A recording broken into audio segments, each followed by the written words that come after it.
Hello, it's Brian Hornback. It's the 142nd episode of the Brian Hornback Experience. This is going to be almost like episode 141 because I got the same person. I have Don Close on, and we're going to talk about what happened on December the 19th at the City County building when the mayor had his meeting about the growth plan. And then we're going to talk about things going forward.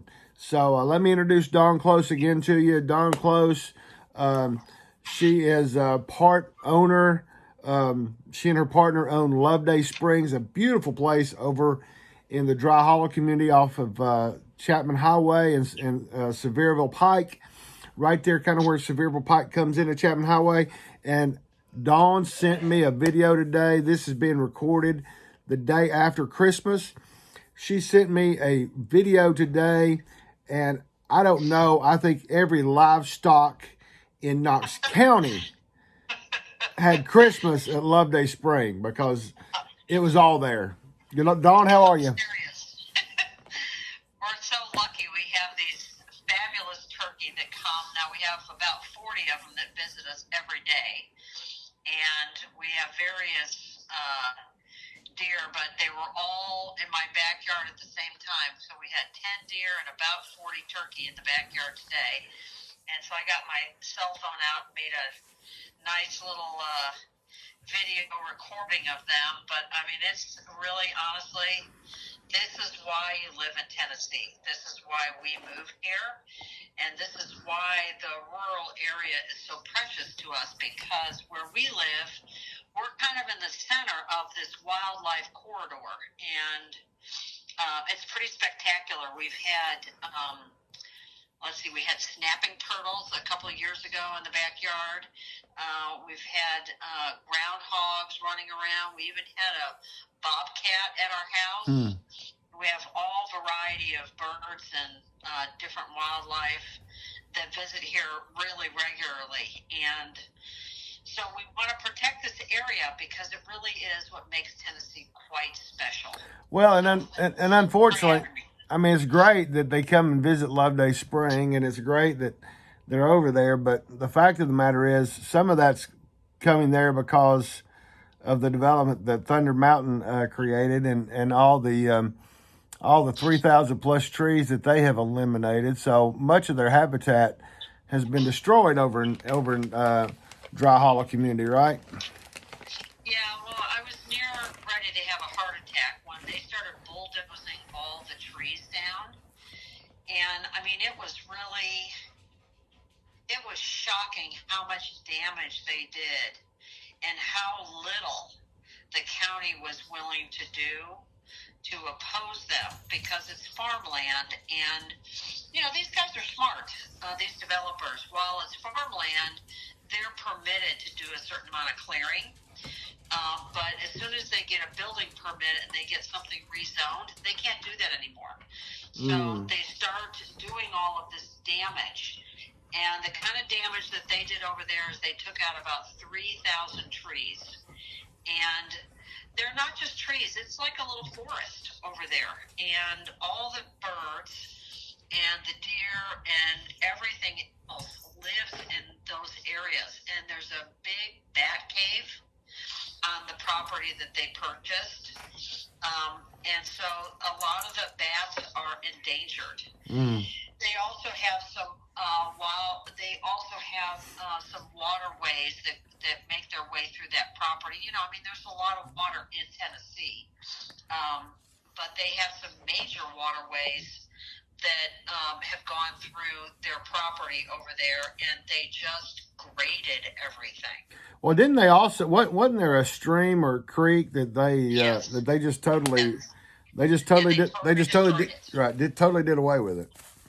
Yeah, well, we were lucky because one of the people in our community, his name is Brad, and he was a tenant farmer across the street on the property that they bought.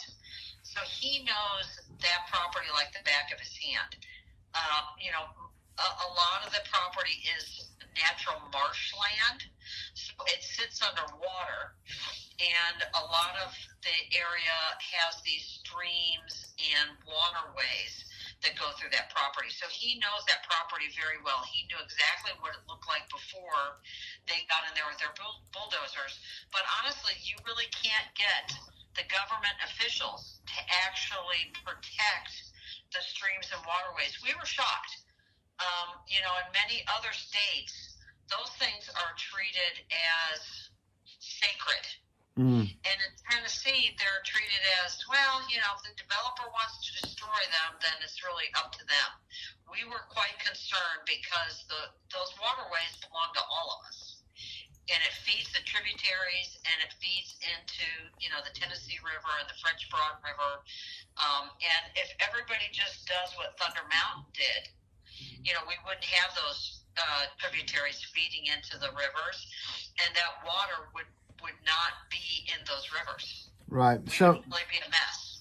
So to kind of revisit briefly, Thunder Mountain ultimately did get approved. They wound up getting a bunch of acreage up on the high that they'll never be able to put houses on. But y'all came to an agreement.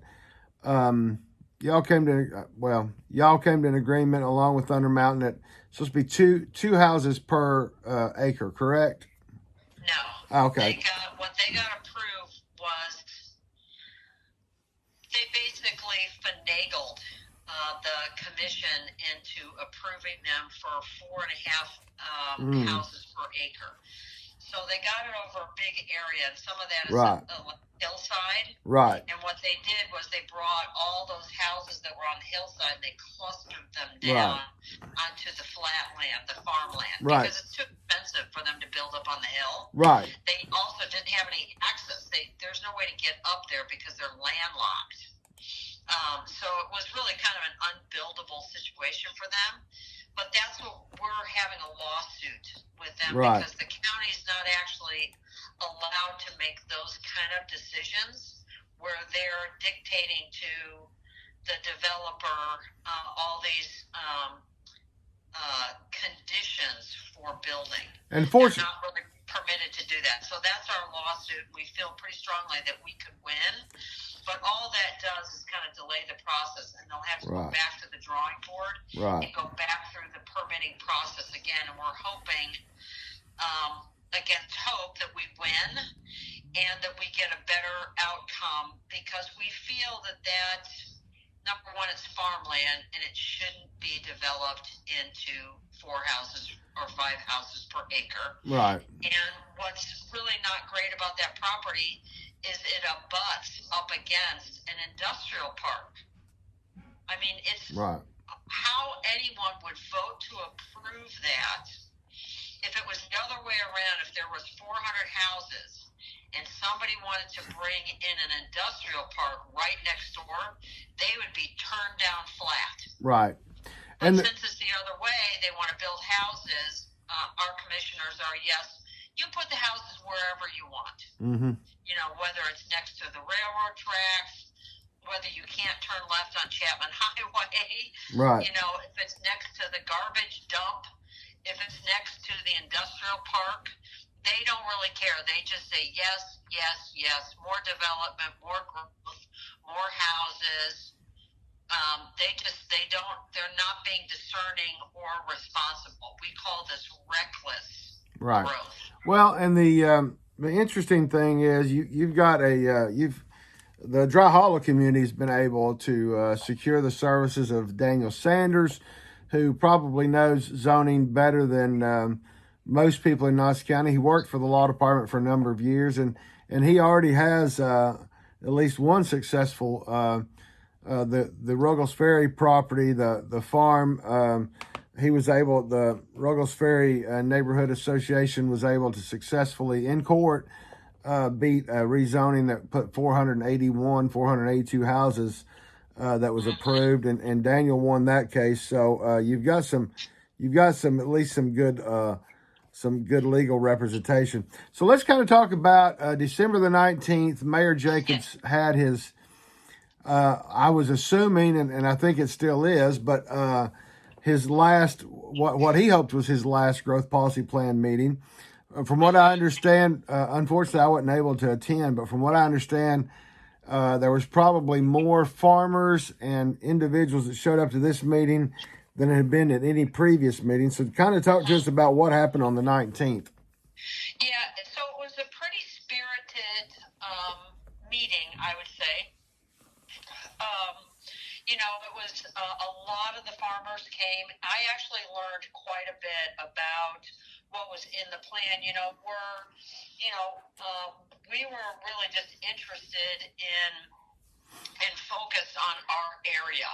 But, the county's just bigger than Dry Hollow. Right. So we got to hear a lot more about what's going on. And we are representative of what's happening around the county. So basically the farmers they're up in arms over all of this development on farmland, as we are, because we're not making any new farmland. And so the farmland is not being protected, so people are rightly concerned, and it's something that's happening statewide, and it's happening throughout our country. One of the things, the developers are smart fellas. So one of the things that they do is they have figured out the cheapest land they can buy is farmland. It's relatively flat. It's usually cleared, not a lot of trees on farmland, and it's not in developed areas. And they have figured out that mostly the commissioners or the people that are in charge of land use, if you give them a little money for their campaign, they usually vote to support development. So in Tennessee, over the last 15 years, this has been a trend that has gone on, that much of farmland is going under development, either to housing or to commercial. And over the last 15 years, the same size that the Smoky Mountains, that's the same size has been developed over the last 15 years. Wow. It's a shocking amount of acreage is going under development. And if we do that again over the next 15 years, guess what, folks? Tennessee will no longer be Tennessee. It'll be more like New Jersey. Right. And I don't know anyone that lives in Tennessee that wants this to turn into New Jersey. So we've got to raise the alarm. This is a 5-alarm fire. And that's really what the meeting was about, was people still raising concern about overdevelopment of farmland because they're not making any new farmland. Once it's, been turned into housing, it doesn't get unhoused. So did they approve the mayor's growth plan? Where are we going now? No, so okay. They have not approved it. They didn't take a vote on it. The people spoke out, and they talked about several other things. And some of the things was the first time that I'd really heard about that. So I'll kind of cover it a little bit. But there's multiple plans that are being looked at. So there's the growth plan, but then there's the 30-year plan that has to do with like the sector plans, and it's like the rules in which development occur. It's the structure around development. The growth plan is really kind of the map. Right. And then this other plan really has to do with the rules of rezoning and the rest of it. Well, they've thrown it all together into one. And that's one of the things that people were saying is we're rushing this process. Please stop. Please slow down. We should be passing these one at a time instead of throwing them all in together and voting on them when many of them, you vote on it today, but the rules won't be written for 2 more years. Wow. Not a way to get that, again, that reckless growth versus, smart, strategic strategic, planned, smart growth is what we really want. Something that's really well thought out. There's a lot of things that are tricky inside of this process. So, like hillside restrictions, Mm-hmm. it's how they handle that is it's a suggestion to not build all these houses on these hillsides. Those things need to be tightened up, and in this new plan, they're loosened up. Well, and that's what, because when they passed the hillside protection plan back 5-6 years ago, Yes. Those have all been, and that's one of the things that happened when Thunder Mountain got approved was they bought the property on the hill, knowing they couldn't build on it, but now Thunder Mountain's come back and they're wanting the property out there on Sevierville Pike. They're wanting it thrown into the into this growth plan now, which it's never been in the growth plan before, but they're wanting it thrown in the growth plan, and I'm sure the reason for that is that it would loosen up the hillside plan. Am I right on that?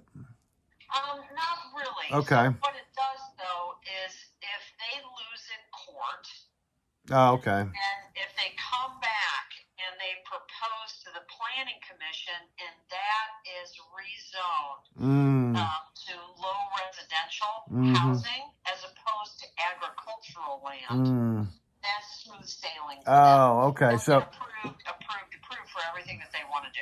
So their attorneys are trying to anticipate if they lose in court, then they're trying to anticipate a way to come back after they just like when Ruggles Ferry lost when the developer lost for the 481 houses. That this if they're in the growth plan, then they'll have an easier road to come back and okay. It's either a green light or it's a red light. Right. We want it to be a red light. Right. And they want it to be a green light. Sure. And so basically where it stands is there's supposed to be another meeting on the 10th. Okay, that's January the 10th, right? January the 10th. Okay. And they said that was going to be the meeting in which they vote, but I've heard rumblings that they're not going to vote on it on the 10th either, but it's not confirmed yet, right, one way or the other, because I think that Mayor Jacobs is getting that this is too big of a piece of pie for the community to swallow all at once. He actually was really good in the meeting. I have to say, I had a lot more positive feedback about how Jacobs ran that meeting. He really listened to the community, and the feedback that I'm getting is the board is not very inclined to change the new growth plan that they created with the community. They don't want to change it based on what all these developers are requesting. So I think that they're siding with us. It's they haven't voted yet. Right. But that's the general consensus is the developers are not winning the argument, because the whole point of Advanced Knox was to get the community's involvement and the community's buy-in. And all of a sudden, at the last minute, the developers are all going to swoop in and they're going to say, but we want our parcel included in the growth area. And they said no. They said this was, a thoughtful process, a community-centric process, and we want to honor what the citizens are requesting, not the developers. And you know what? Bravo for them. That's a victory for the citizens, and we've had very few victories along the way in this process of all this crazy growth. So I hope that's the case, and I'll take that win if we can get it. So that'll be that's Wednesday, January the 10th. That'll be 3 weeks from tomorrow, because again, we're recording this the day after. We're recording this on Tuesday, December 26th. So that'd be 2 weeks from tomorrow, I guess. Right. And so January 10th, and is that one at 5:00 in the City County Building main assembly room as well? Yes, and people can, they can call up there and they can get on the docket to speak. That's 865. That's 865-215-2005 to get to the mayor's office to get on the list to speak. Yes, and it's actually very easy. You speak for up to 3 minutes, and you get to state, what your concerns are, or, we had positive, comments as well as some negative comments. So, but everybody's voice can get heard on the 10th. And there's also a website, knoxgrowth.org. That's KNOXGROWTH.org. I was up at my dad's. I'm losing track because Christmas Eve was on a Sunday, but I believe it was on Saturday. I was up near my dad's, which is up off Ruggles Ferry, and I started seeing all these green and yellow signs. And I actually snapped a picture. So when this podcast gets posted at brianhornback.com, that picture will be on there. But I visited that website, and matter of fact, I have it pulled up now. It's a very good website. It's got why you should care, the proposal, how to take action. It's got the supporters, which lists a lot of different farms and farming type organizations and community groups. Some reference materials, and there's also got a contact us button on there as well. They have not yet. The reason I had to ask about the next meeting was they haven't yet, and I'm sure it's because of the holidays. They haven't yet posted about the January 10th meeting, but I'm sure that will be forthcoming, and appears to be a Facebook page as well. Yes, the Facebook page is Knox. It's facebook.com/knoxgrowth.org. So you type in the Knox Growth, put in org without the dot, and you'll find the Facebook page. So everybody needs to go on there and like it, just like I did. But yeah, so January 10th, 5 o'clock, main assembly room, City County Building.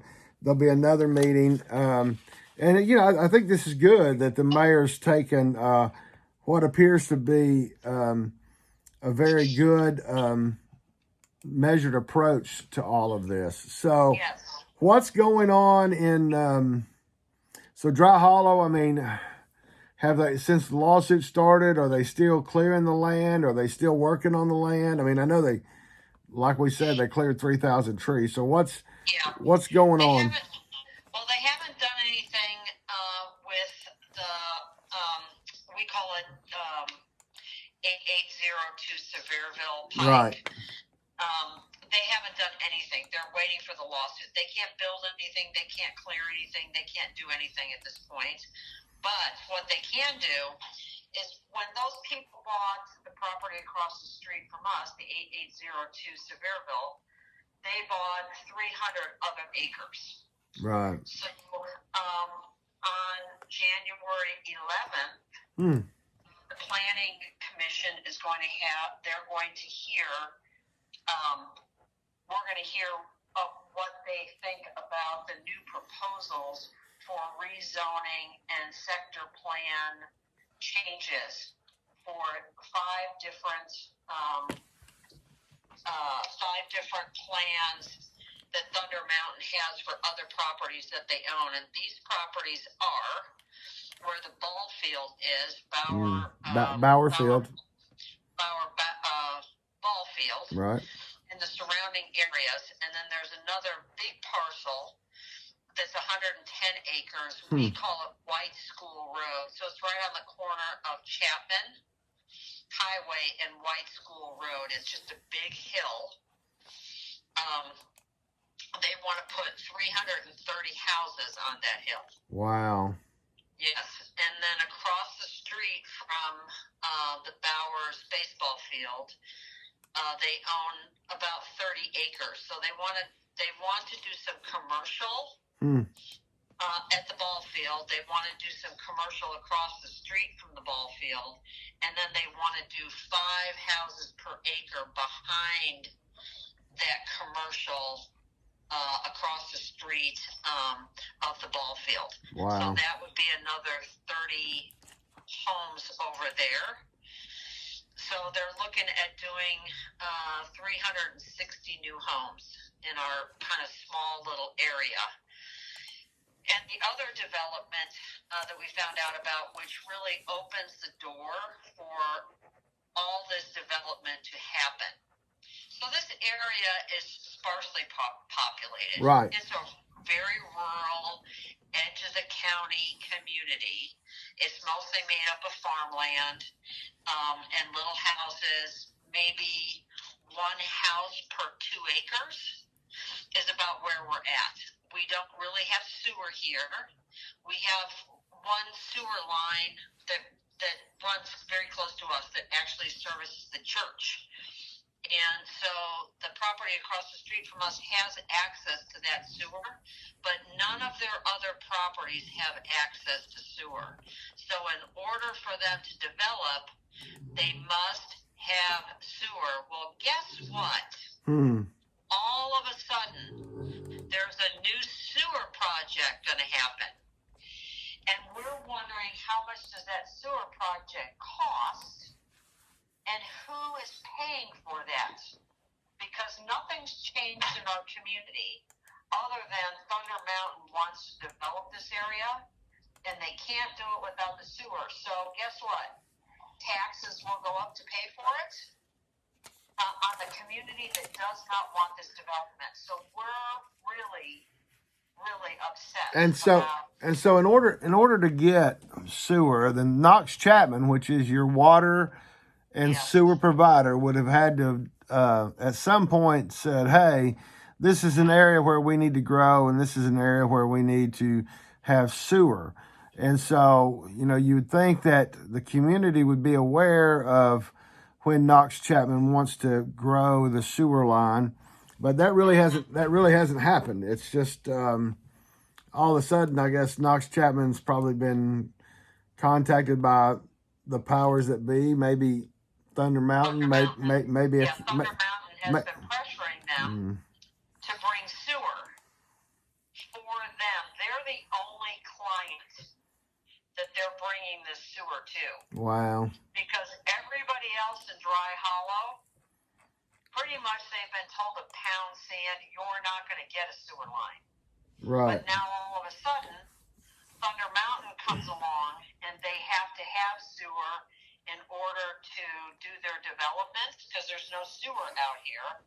Now they're going to spend hundreds of thousands of dollars, if not millions of dollars. Oh, it'll be millions of dollars, I would imagine. Yeah. And here's the bad part about, just so our listeners are aware of how sewer works in Tennessee. I don't know if it's like this everywhere else, but when that sewer line runs down Sevierville Pike or wherever they're going to bring that sewer from, first of all, it's going to have to be a much bigger sewer pipe. But when they run that sewer and they run it past Loveday Springs, then whether Loveday Springs ties into the sewer line or not, you still get to pay every month for sewer, even if you don't connect to it. Now, it's not, I don't know exactly how much it is. It's probably not a lot of money. But also, when you do tie into the sewer, then basically, because I've been on sewer, my parents' property was one of the first that sewer came through back in the 70s.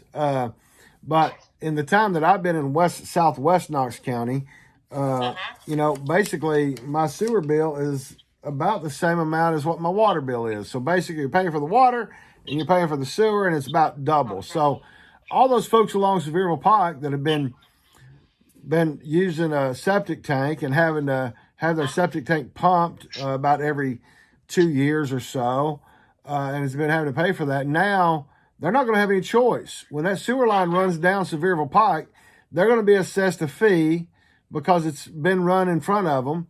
And if they don't tie into the sewer line, then they're going to get paid. They're going to get charged for it. And then if they do tie into the sewer line, then their water bill is going to be about double.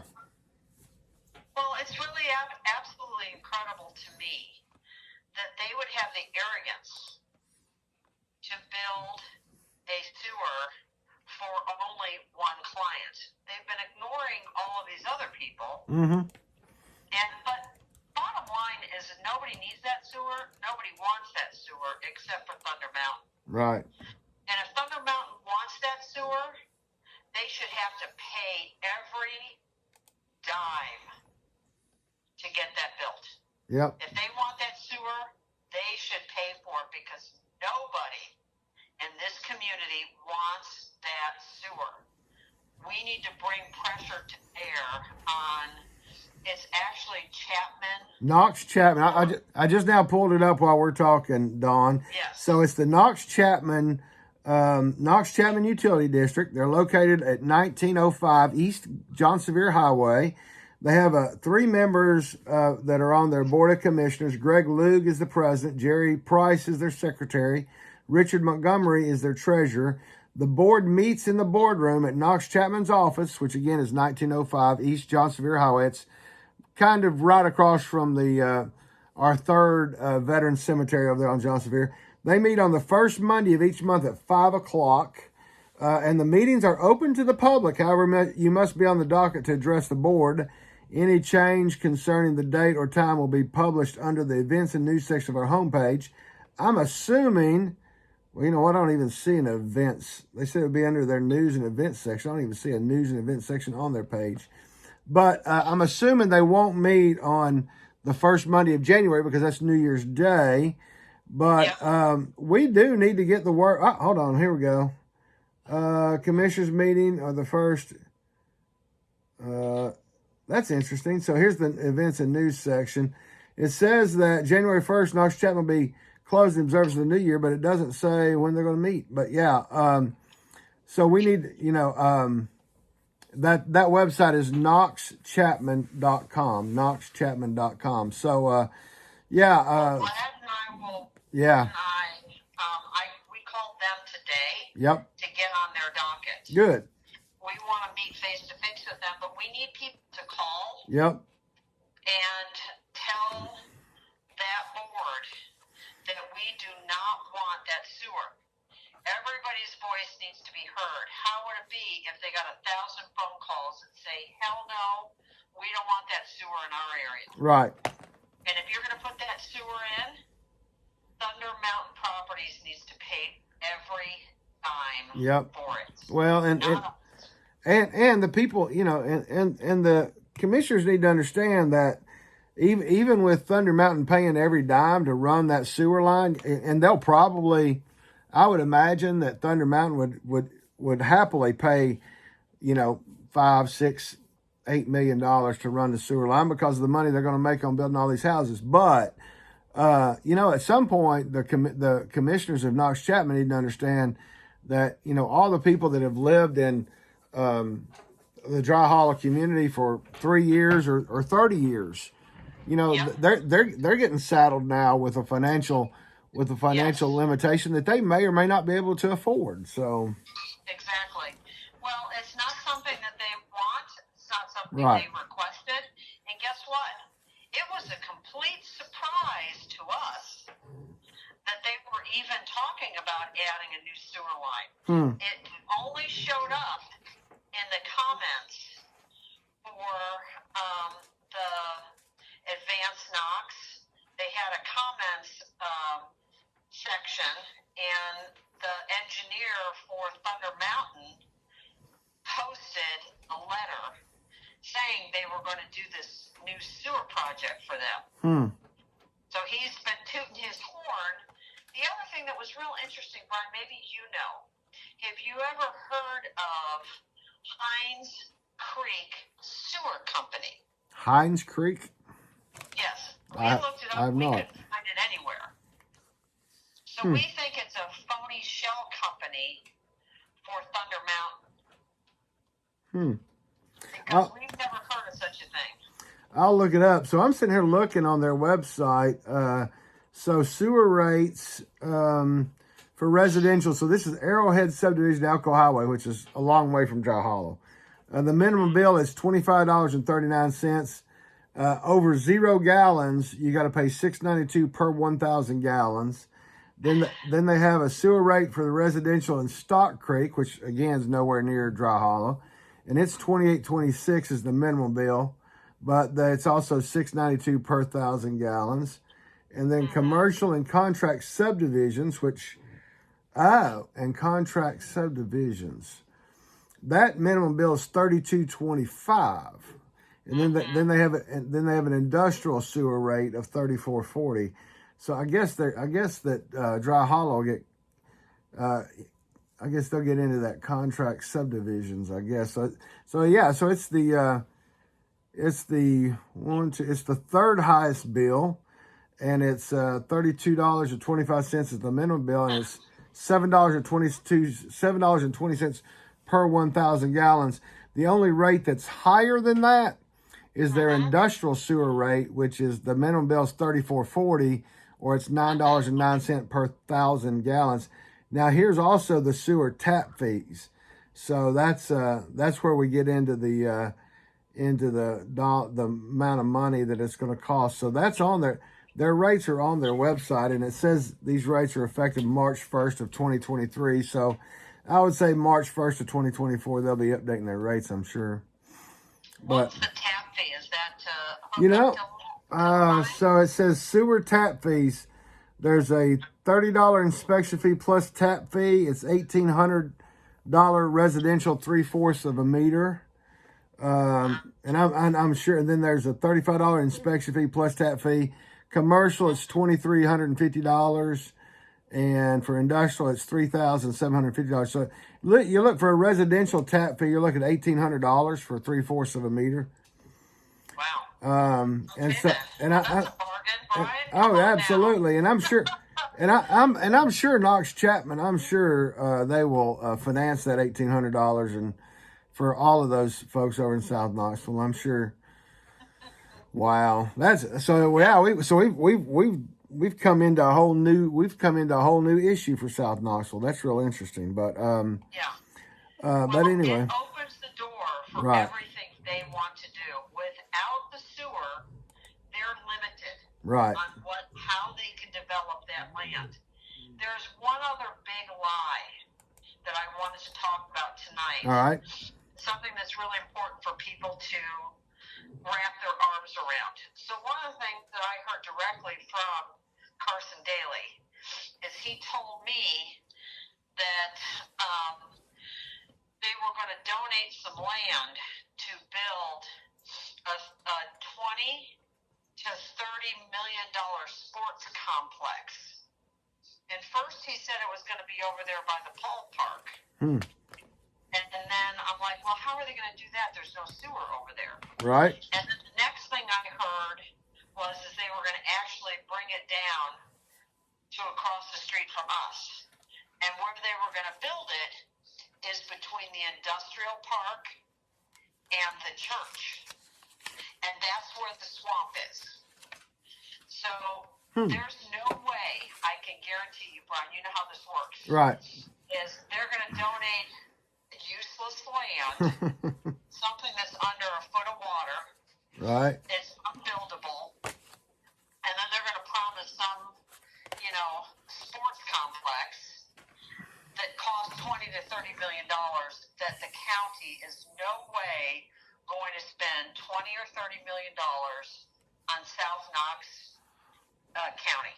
Well, that was going to be my question is when Commissioner Daly says 20 to 30 million, is that 20 to 30 million that Thunder Mountain's paying, or is that 20 to 30 million that the county pays? The county's going to pay them. Oh. Thunder Mountain's going to give them the useless piece of property. Right. That's unbuildable. They can't build a house on that property. Right. So it's not out of the goodness of my heart donation. Right. They're giving them something of zero value. And then they're promising people this 20 or 30 million. And really, 20 or 30 million. Right. You can't even nail down. That's $10 million difference in price. Well, for an area that's pretty depressed. Right. We don't have the population. We don't have the tax base. Knox County will not build a school over here. I guarantee you they're not building any sports complex. It's a huge lie. Well, and they're going to try to float. And as soon as January 1st, 2024 comes in, then there's 8. Carson Daly only has from January 1st of 2024 to August 31st of 2024 until his term ends, and he's no longer the commissioner. At the last county commission meeting, which was about 2 weeks ago, I think. There was a rezoning over in South Knoxville, and after it had passed, the gentleman, and I'll have to go back and send you the link, and I can even post the YouTube link to the blog post. But in the zoning, the gentleman asked Mr. Daly, Commissioner Daly, am I supposed to meet with you now or later? And apparently the answer was later. So, but then watching planning over the weekend, because when I'm not working, it's interesting. My wife walked in on me this morning. She goes, "Why are you watching county commission meeting?" I said, "Well, I'm watching a planning meeting from December 14th." But anyway, so I was watching the planning meeting, and a gentleman was asking Knox Planning about some property over on John Sevier Highway near the Ramsey House. I had seen this gentleman at the Historic Zoning Board. So I've watched this case, and I don't necessarily disagree with the man, because the Ramsey House had sold the property, and what the man wants to do is put commercial beside the Dollar General. And I kind of understand where he's coming from, but I guess he wasn't thinking as he was talking to the Planning Commission, and he said, "Well, Commissioner Daly said I should have just give them the back of the property, and ultimately I think that I'll win at commissions." What he said on the record on YouTube for all of eternity. And at some point, you just got to wonder if Commissioner Daly is commissioner, or if he's a planning commissioner, or what he's doing. But anyway, I haven't asked Commissioner Daly those questions, so I don't know the answer. Well, I think that we have one more podcast between us. Yep. And I would like to discuss what's going on politically in this county. Right. Because it's been highly disturbing for the people of this community being represented by Commissioner Daly or not represented by Commissioner Daly. Right. He has not represented our community at all, and it started in my living room when we invited him to come and talk to us about the development across the street. He basically said to everyone in my home, "It doesn't matter what you want. This is already a done deal. They're going to build that whether you like it or not."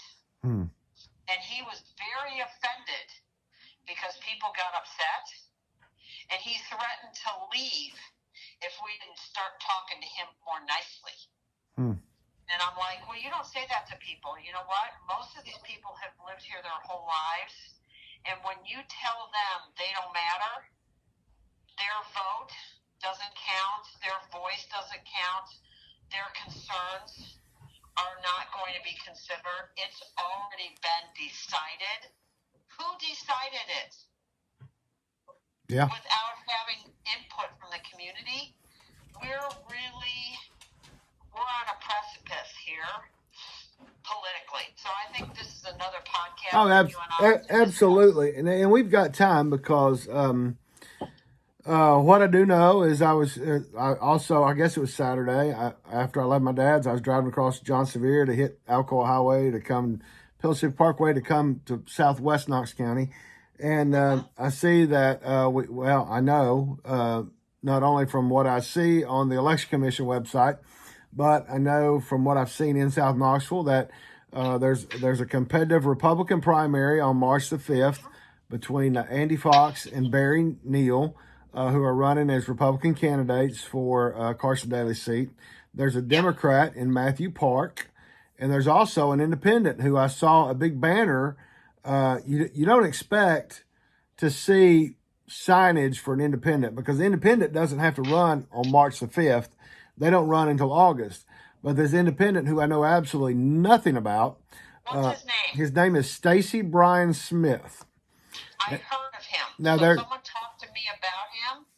They said that he's a relative of the Goddards. Oh, okay. Well, they have the Goddard Company. That makes sense, because his banner was at the corner of Maryville Pike and John Sevier, right there across from the Bilo, which is not too far from the Goddards. But anyway, So ultimately, what's going to happen? March the 5th, one of the Republicans will win, and one of them won't. So what then happens is after March the 5th, you'll have one Republican, one Democrat, and this independent, which is Stacey Bryan Smith. And like I say, it's a full color banner, has his picture. He looks, I'm going to say he's between the eight because I've met Matthew Park and I've met Andy Fox. I've met Barry Neal. I'm going to say, based on the picture, that Stacey Bryan Smith is between the ages of Matthew Park and Andy and Barry, because I think Andy and Barry are probably about the same age. I think. I don't know that. But anyway, so the good news is South Knoxville will get to have some type of choices. Right. Yes. Well, that's good because the Republican Party needs to get broken up and stirred up because the one-party rule in the state is producing some things I think that are not advantageous for its citizenry.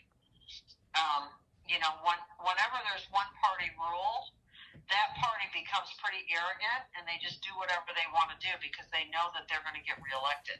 Right. And as soon as some of these other parties start to win an occasional seat, that's going to true up the Republicans and they're going to start acting more like real Republicans, not the oligarch, right, so to speak.